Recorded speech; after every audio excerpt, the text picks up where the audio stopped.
Today I shall be discussing one poem from Flamingo CBSC class 12th. The title of the poem is An Elementary School Classroom in a Slum.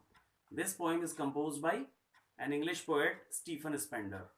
Stephen Spender was born in 1909 and he died in 1995. He joined University College Oxford, but without completing his degree, he left the college. And in this poem, he has dealt with the theme of social injustice and class inequality. So the poem starts this way, that far, far from gusty waves, these children's faces, like rootless weeds, the hair torn round their pillar. As the gusty waves are coming and they are scattering the weed, similarly the hair is scattered on the pale faces of the slum children. So in the first line, you will find repetition as forward is repeated, and the comparison is there, like rootless weeds. Children's faces are compared to the rootless weeds. So simile is here. Next is the tall girl with her weighed down head. One girl is sitting with depression. Her head is weighed down due to the burden of poverty. The paper seeming boy with rat's eyes.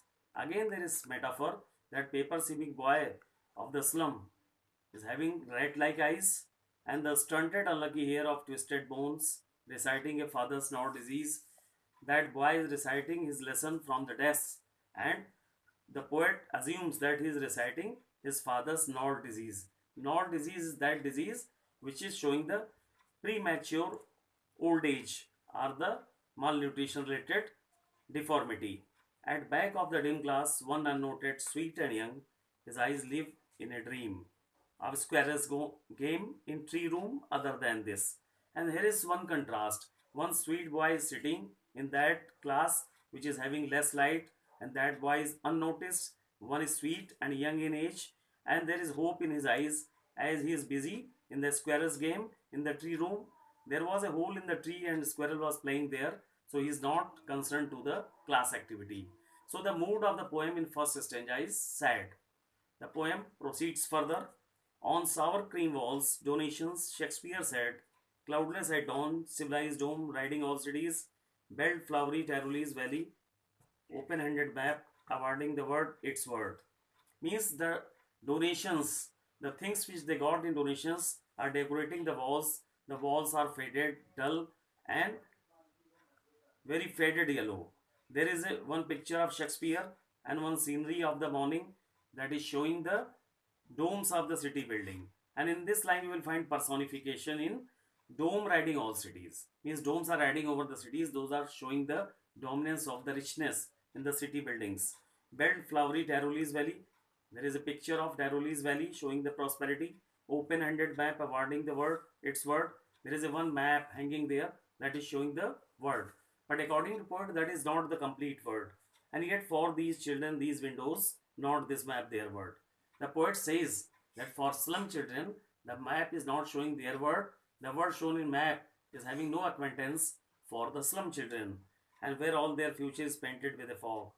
The poet suggests that their future is unclear. There is less opportunity, so it is foggy. Fog is showing no opportunity. A narrow street sealed in with the red sky, far, far from rivers, capes, and stars upwards. So the poet is saying they are living in the very narrow areas of slum, and their sky is polluted, and they are far away from the rich and prosperous nature of river, mountains, and the high grade literature. So again the mood is sad. Now the third stanza comes. Surely Shakespeare is wicked. The map a bad example. Poet is very aggressive. He is saying that Shakespeare is wicked because he has not given place for the poor fellows in his literature. And map is a bad example as it is showing the incomplete word, with ships and sun and love tempting them to steal for lives that slyly turn in their cramped holes. As rats are living in their holes, similarly slum people are living in their broken houses, and ship, sun, and love are having no connection with the poor fellows. From fog to endless night means their days are foggy and their nights are unending, means there is no future, no hope. On their slag heap, these children wear skins peep through by bones and spectacles of steel with bended glass, like bottle bits on stones. Here is again comparison.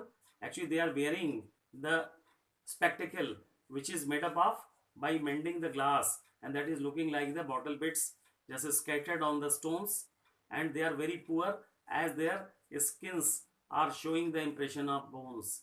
They are very malnutrited, and all of their time and space are foggy slum. The whole time they are spending in the foggy slum where there is less opportunity and no future. So blot their maps with slums as big as doom. The poet is very angry. He is saying that map will be complete only then when you will show slums as the big doom. Means it is a blot on the side of mankind. Means as we are having slums, this is not good for the welfare of the all mankind. Again, this stanza is sad, but in the fourth stanza you will find little hope.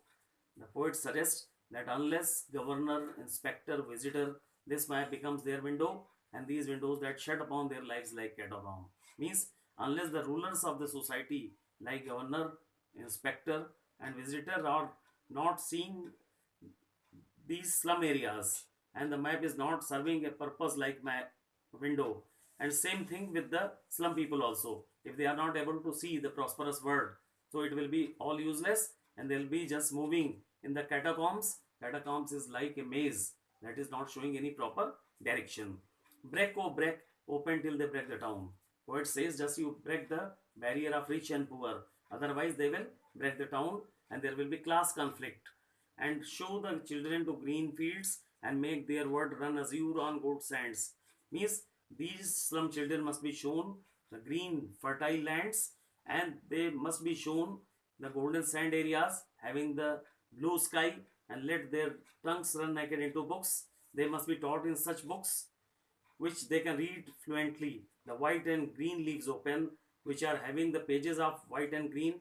White is the symbol of brightness and green is the symbol of prosperity. And history, theirs whose language is the sun, means history is mentioned in the book must be shining like the sun's language. So this is all about the poem An Elementary School Classroom in a Slum. And the very important question of this poem is that what does the poet want for the slum children?